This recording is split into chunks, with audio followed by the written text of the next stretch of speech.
May 1935. Brussels, Belgium. A 6-year-old girl woke up on her birthday to find her father gone. No note, no explanation, no goodbye. Joseph Victor Anthony Ruston had walked out in the middle of the night. He'd just returned from Germany, where he'd met Adolf Hitler at Nazi headquarters in Munich. And he decided his wife and daughter were no longer worth his time. That 6-year-old girl was Audrey Hepburn. And that abandonment, that moment when her father chose fascism over family, would haunt her for 58 years. In 1964, nearly 3 decades later, Audrey finally tracked him down in Dublin, Ireland. The reunion lasted less than an hour. When she tried to embrace him, he stood cold and distant. When she spoke to him, he barely responded. Her friend John Isaac later said, "When she was telling me the story, she was crying. She said he was so cold. He did not receive her, and she said that really hurt her." Audrey Hepburn spent her entire life searching for the love of a father who was incapable of giving it. A father who chose Hitler over his own child. A father who received money from Goebbels, who was imprisoned as a Nazi sympathizer, who never once tried to contact the daughter who became one of Hollywood's biggest stars. This is the story Hollywood buried. The story of the Nazi father who abandoned Audrey Hepburn when she was 6 years old. And the devastating reunion 29 years later that proved some wounds never heal. To understand why Joseph Ruston abandoned his 6-year-old daughter, you have to understand who he was and what he believed. Joseph Victor Anthony Ruston was born in 1889 in Bohemia, Austria-Hungary, to a British father and Austrian mother. He grew up privileged, educated, ambitious. By the 1920s, he was working as a banker in the Dutch East Indies, modern-day Indonesia, where he served as honorary British consul. That's where he met his first wife, Cornelia Bishop, a wealthy Dutch heiress. But that marriage ended in divorce, and in 1926, in Jakarta, Joseph married again. His second wife was Baroness Ella van Heemstra, a Dutch aristocrat from one of the most prominent families in the Netherlands. Ella's father had been mayor of Arnhem and governor of Suriname. She was beautiful, sophisticated, connected. And like Joseph, she was drawn to fascism. By the early 1930s, both Joseph and Ella had become active members of the British Union of Fascists. Oswald Mosley's Black Shirts, the Nazi Party of Britain. They attended rallies. They fundraised. They recruited new members. Ella was particularly devoted. She wrote articles for the fascist newspaper, The Black Shirt, praising Hitler and promoting Nazi ideology. She became close friends with Unity Mitford, one of Hitler's most devoted British followers, a woman who literally shot herself when Britain declared war on Germany. And Joseph? He was equally committed. He believed Hitler was saving Europe from communism. He believed the Jews were a threat. He believed fascism was the future. On May 4th, 1929, Ella gave birth to a daughter in Brussels, Audrey Kathleen Ruston. Later, Joseph would change their surname to Hepburn Ruston, falsely claiming descent from Scottish nobility. For the first 6 years of Audrey's life, she lived in privilege. The family moved between Brussels, England, and the Netherlands. Joseph's banking career provided wealth. Ella's aristocratic connections provided status. But beneath the surface, there were problems. Joseph was cold, distant, emotionally unavailable. Friends later described him as narcissistic, manipulative, incapable of real affection. Ella was no better. She was stern, demanding, critical. She treated Audrey more like a prop than a child, something to be dressed up and shown off, but never truly loved. Still, Audrey adored her father. Every child does. She craved his attention, his approval, his love, and she rarely got any of it. In May 1935, when Audrey was about to turn 6, her parents took a trip. They left Audrey behind and traveled to Germany with a delegation from Mosley's British Union of Fascists. The group toured factories, schools, housing developments, propaganda showcases of Nazi efficiency. And at the Brown House in Munich, Nazi headquarters, they met Adolf Hitler himself. There's a photograph of Ella standing in front of the Brown House with Unity Mitford and her sisters. Ella was so proud of that photo that when she returned home, she had it framed in silver and displayed it prominently in her house. When Audrey's parents returned from Germany, something had changed. They had a terrible argument. And on May 4th, 1935, Audrey's 6th birthday, Joseph walked out. No explanation, no goodbye, just gone. Audrey woke up on her 6th birthday to find her father missing. Ella was sobbing, and nobody would tell the little girl what had happened or where her father had gone. But it wasn't just the divorce. It was the abandonment, the complete and total rejection. Joseph didn't leave because of problems with Ella. He left because he'd found something he cared about more than his family: fascism. After abandoning his 6-year-old daughter, Joseph Ruston disappeared into a world of fascist politics and criminal business dealings. He moved between Belgium and England, becoming increasingly active in both the British Union of Fascists and the Belgian Fascist Party, the Rexists. He attended meetings, he distributed propaganda, and he began working on something even darker: Nazi financial operations. From 1935 to 1940, Joseph was involved in multiple questionable business transactions. That's how historians describe them. That kept landing his name in newspapers across Europe. He was being investigated, questioned, suspected. In 1938, the Belgian Parliament and the British House of Commons launched simultaneous investigations into Joseph's activities.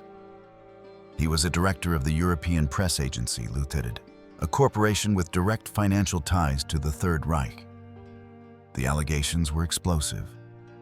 Joseph had received £110,000 from German industrial chiefs in close touch with Dr. Goebbels. That's Joseph Goebbels, Hitler's propaganda minister, to start an anti-communist newspaper. His 2 business partners at the European Press Agency were a Nazi lawyer and a member of the Gestapo.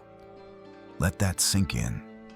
Audrey Hepburn's father was working directly with the Gestapo, taking money from Nazi Germany to spread propaganda, while his 6-year-old daughter wondered why her father didn't love her. The investigations revealed more. Joseph wasn't just a sympathizer. He was an active agent for Nazi interests in Britain and Belgium. He was laundering money, distributing propaganda, recruiting for the cause. And through all of this, 5 years of fascist activity, criminal investigations, newspaper scandals, Joseph never once contacted his daughter, never sent a letter, never asked how she was. Audrey, meanwhile, was struggling. She'd been sent to boarding school in England, Miss Rigdon's school in Kent. She saw her father occasionally during those years, brief, awkward visits where he remained emotionally distant. In one of her few comments about this period, Audrey later said, "I remember being introduced to him. He looked the way I remembered him. Older, yes, but much the same. Slim and tall. Introduced, as if he were a stranger, which, in many ways, he was." In September 1939, when Britain declared war on Germany, everything changed. Joseph took Audrey out of boarding school and put her on a plane to the Netherlands. one of the last passenger flights before the war shut everything down. He told Audrey the Netherlands would be neutral, safe. He was wrong. But more importantly, he used the war as an excuse to rid himself of the burden of his daughter. He sent her away and never looked back. Ella met Audrey in Amsterdam and took her to Arnhem, where Ella's family lived. Audrey, now 10 years old, didn't speak Dutch. She had a British passport and an English-sounding name. She was terrified. And where was Joseph? In London, continuing his fascist activities right up until the moment the British government arrested him. In June 1940, Joseph Victor Anthony Hepburn Ruston was arrested in London under Defence Regulation 18B, a wartime law that allowed the British government to detain people without trial if they were deemed threats to national security. Joseph was arrested specifically for his membership in the British Union of Fascists and as an associate of foreign fascists. The evidence was overwhelming. The Nazi business dealings, the propaganda work, the Gestapo connections. He was classified as an enemy of the state. Joseph was interned on the Isle of Man, where Britain held hundreds of Nazi sympathizers and suspected spies for the duration of the war. He would remain there from 1940 to 1945. 5 years of imprisonment, while his daughter suffered through Nazi occupation in Holland. Think about the irony. While Joseph was being held for being a Nazi sympathizer, his 11-year-old daughter was living under Nazi occupation. While he had 3 meals a day and a bed, Audrey was starving, eating tulip bulbs, developing anemia and edema. While Joseph spent his days writing a history of Celtic peoples, his prison project, Audrey was working for the Dutch resistance, delivering secret messages, dancing in underground performances to raise money, risking her life to fight the very ideology her father had embraced.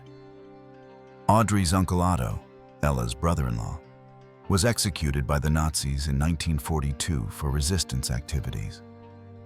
Audrey's half-brother Ian was deported to a German labor camp. Audrey's half-brother Alex went into hiding. And where was Joseph during all of this? Safe in his internment camp, far from the consequences of the ideology he'd promoted. The psychological impact on Audrey was devastating. She later told friends that the abandonment by her father was worse than the war. The war she understood. It was evil, but it made sense. Her father's rejection made no sense. She would say, "I realized how much I cared about my father. I'd always cared, obviously. I just couldn't bear the idea that I would never get the chance to see him again." But throughout the war years, 1940, 1941, 1942, 1943, 1944, 1945, Joseph never tried to contact her, never wrote, never asked the Red Cross to find her. He knew she was in Nazi-occupied Holland. He knew conditions were brutal, and he did nothing. In May 1945, when Allied forces liberated the Netherlands, Audrey was 15 years old. She weighed less than 90 pounds. She had acute anemia, respiratory problems, and severe edema from malnutrition. She was so weak she could barely walk. And still, Joseph didn't reach out. When he was released from internment in 1945, he moved to Ireland and started a new life.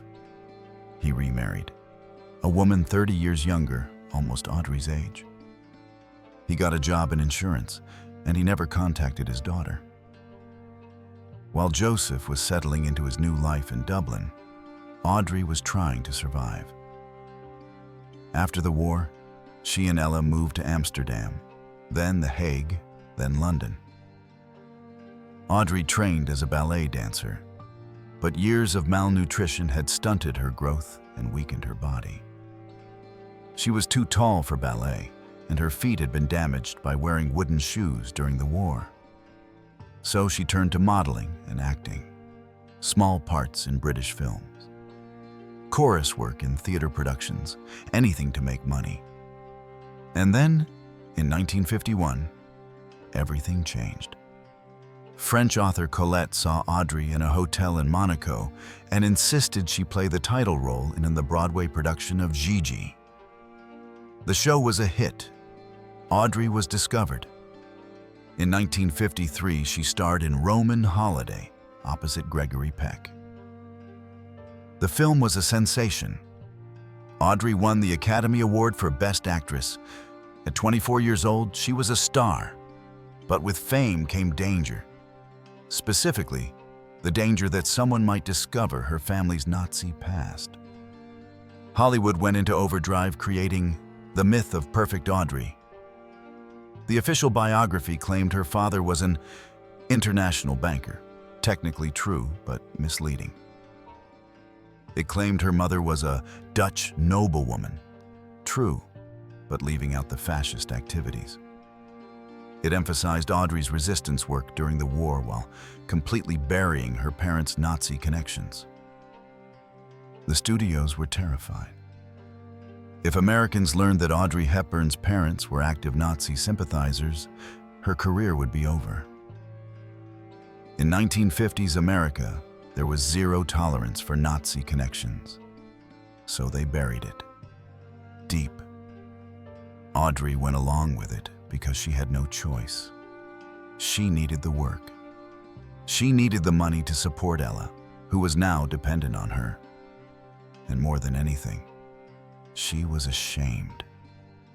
Friends later said Audrey lived in constant fear that the truth would come out, that someone would find the newspaper articles about Joseph's Nazi business dealings, that someone would discover Ella's articles in The Black Shirt, that someone would reveal the Hitler meeting in 1935. But there was something else too. Audrey still wanted her father's love. Despite everything, the abandonment, the fascism, the Nazi connections, the complete absence for 18 years, Audrey still carried a child's hope that maybe, somehow, her father would reach out, would acknowledge her success, would be proud of her. He never did. Through all of Audrey's success in the 1950s and early 1960s, Sabrina, 1954, Funny Face, 1957, The Nun's Story, 1959, Breakfast at Tiffany's, 1961, My Fair Lady, 1964. Joseph never contacted her, never wrote, never came to see her films. In interviews, Audrey would say vague things about her father being estranged or distant. She never explained why. She never admitted the Nazi connections. She protected him, even though he'd never protected her. But by 1964, something had changed. Audrey was 35 years old. She'd been married to Mel Ferrer for 10 years. She had a son, Sean, who was 4 years old. And she was tired of carrying the weight of her father's absence. She wanted closure. Or maybe she wanted one more chance for him to finally be the father she'd always needed. So she asked Mel to help her find Joseph. Mel Ferrer, for all his faults as a husband, and they were many, manipulation, control, psychological abuse, did one decent thing. He helped Audrey find her father. Using connections with the Red Cross, Mel tracked Joseph down in Dublin, Ireland. Joseph was living in a ground-floor flat on Sydenham Road in Ballsbridge, a quiet neighborhood near the Royal Dublin Society.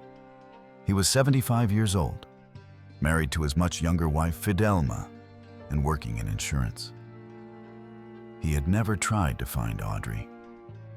In nearly 30 years, he had never once reached out. When Mel told Audrey he'd found Joseph, she was overwhelmed. Hope, fear, anger, grief, all at once. She later said, "Curiosity took over. I wanted to know where he was, whether he was still alive. But there was more than curiosity. There was a desperate, childlike hope that maybe, just maybe, her father would finally give her what she'd always wanted.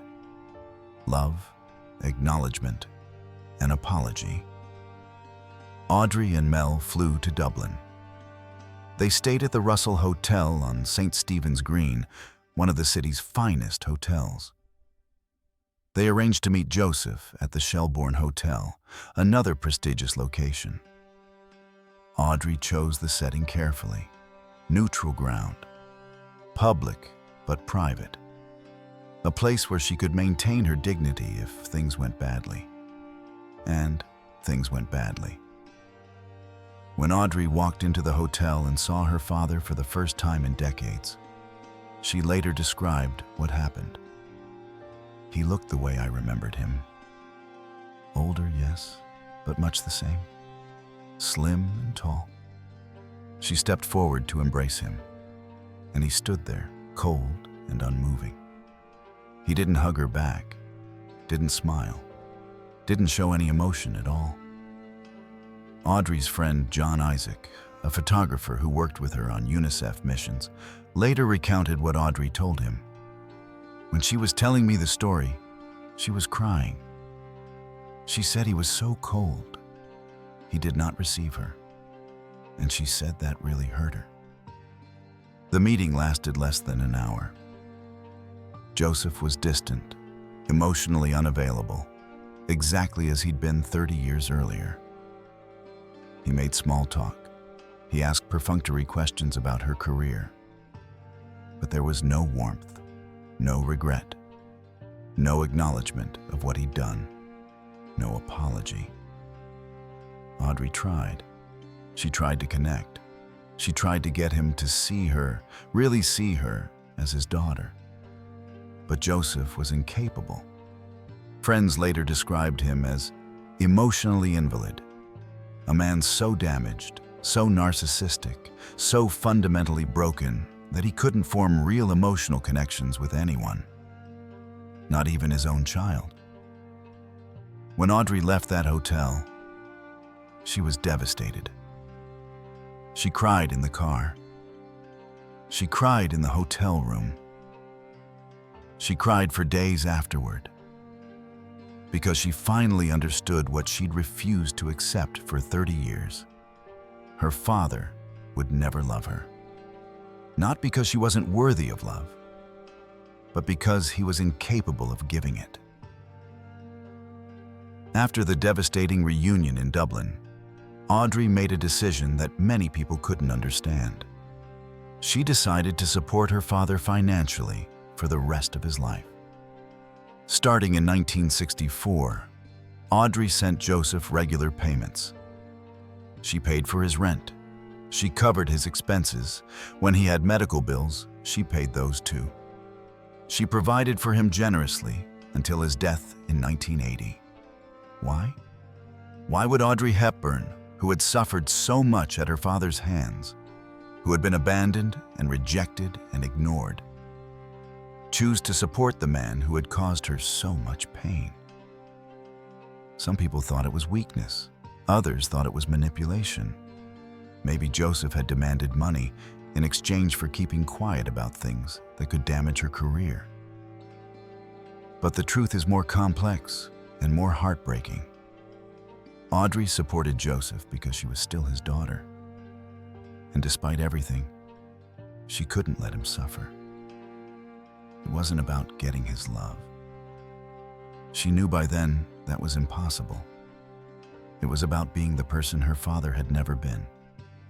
Compassionate, generous, responsible. Friends said Audrey never spoke of the payments with pride or resentment. She just did it, quietly, as a duty. She treated it the way she treated everything difficult in her life, with grace and dignity, even when nobody was watching. Between 1964 and 1980, Audrey and Joseph maintained occasional contact. They wrote letters. He visited her in Switzerland at least once in the late 1960s. She kept a photograph of that visit in her dressing room, the only photo of the two of them together as adults. But their relationship never became warm. Joseph remained distant, emotionally unavailable. And Audrey learned to accept that.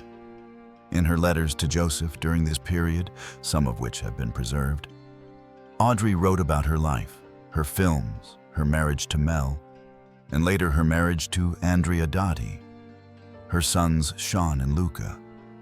She wrote cheerfully, optimistically, as if she were writing to a loving father who cared. But Joseph's responses, according to those who saw them, were cold and perfunctory. He acknowledged her successes with brief, unemotional congratulations. He never asked deep questions, never expressed real interest, never said, "I love you." Still, Audrey kept writing, kept sending money, kept hoping in some small corner of her heart that maybe someday he would change. In October 1980, Audrey received word that her father was gravely ill. Joseph was 91 years old and dying in Baggot Street Hospital in Dublin. Audrey was 51. She was in a relationship with Robert Wolders, a Dutch actor who had become her companion after her divorce from Andrea Dotti. She was preparing to transition from acting to humanitarian work with UNICEF. He never did. And she was faced with a choice: go to Dublin to see her dying father, or let him die without saying goodbye. She was terrified. Despite 29 years of hoping her father would change, despite all the money she'd sent and letters she'd written, Audrey was afraid of seeing him again, afraid of being rejected one more time. So she asked Robert Wolders to come with her, and they flew to Dublin together. What happened in that hospital room is one of the most bittersweet stories in Audrey's life. Robert Wolders later described the scene. "We flew to Dublin, and it was an amazing experience." Joseph said extraordinary things about Audrey and about his regrets for not having given her more in her childhood, for not showing his love for her. After 91 years and 45 years since he'd abandoned his 6-year-old daughter, Joseph Victor Anthony Hepburn Ruston finally apologized. He told Audrey he was proud of her. He told her he regretted not being a better father.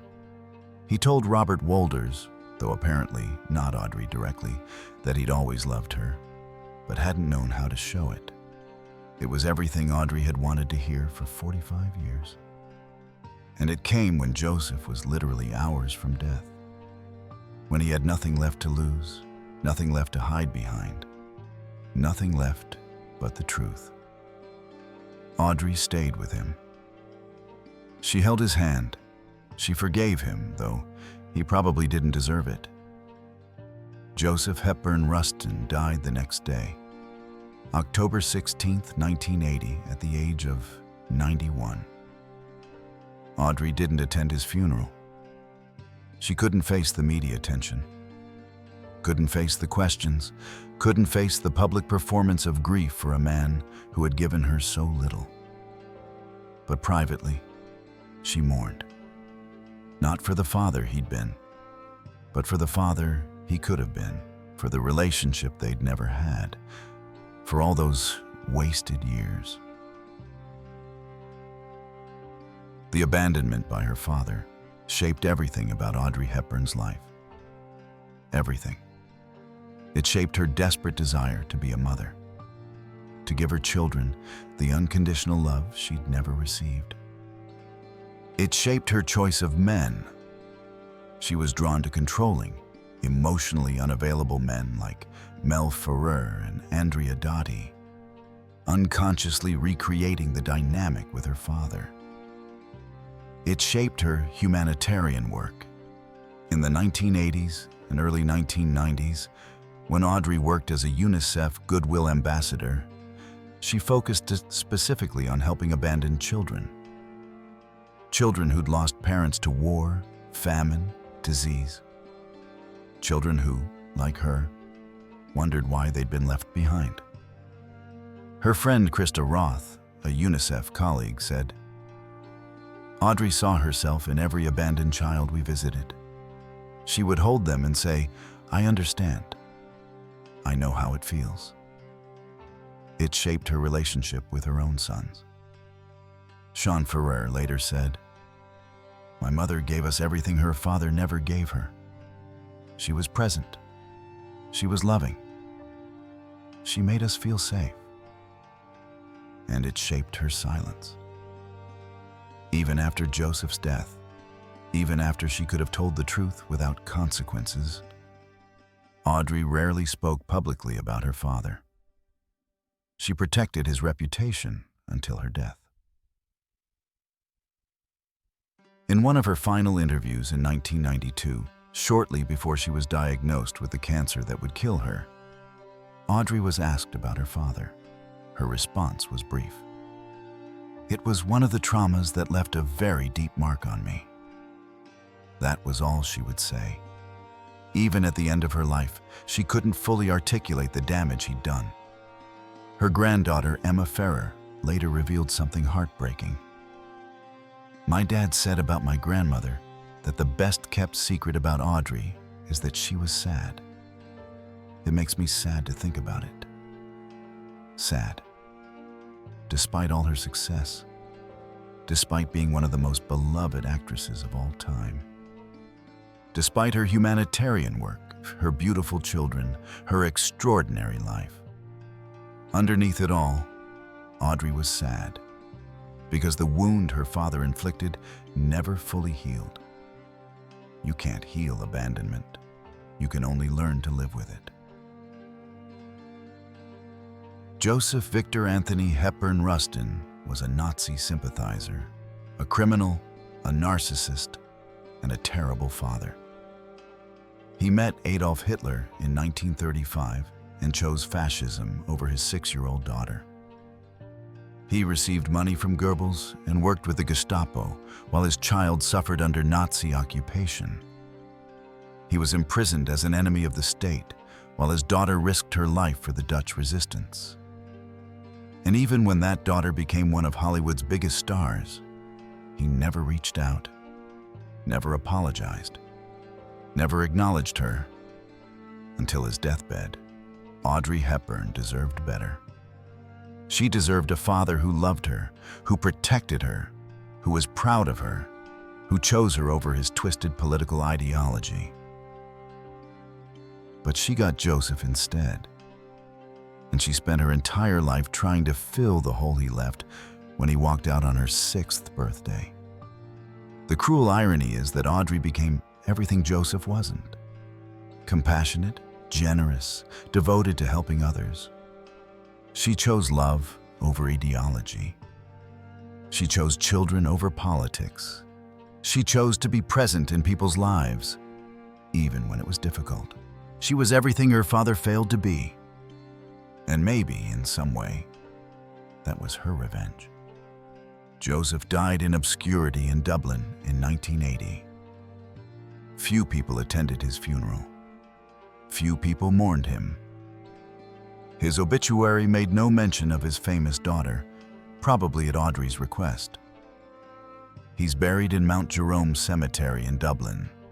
His grave is simple, unmarked by anything indicating the damage he caused or the extraordinary woman he abandoned. Audrey died 13 years later in 1993 at age 63 from appendiceal cancer. Her funeral was attended by hundreds. She was mourned by millions. Her legacy continues to inspire people around the world. But until the day she died, she carried the wound her father inflicted. The abandonment, the rejection, the lifelong question, why wasn't I enough for him to stay? The answer, which Audrey eventually learned, is that it was never about her. Joseph left because he was broken. because he cared more about fascism than family, because he was incapable of love. Audrey was always enough, more than enough. She was extraordinary. It was Joseph who wasn't enough. He wasn't enough of a man to be a father, wasn't enough of a human being to love his own child, wasn't enough of anything that mattered, and in the end, history remembers Audrey Hepburn, beloved actress, devoted mother, humanitarian hero. Joseph Victor Anthony Hepburn Ruston is remembered, if at all, as a footnote, as the Nazi father who abandoned one of Hollywood's greatest stars. That's justice of a sort. Not the justice Audrey deserved, which would have been a loving father, but the justice history provides.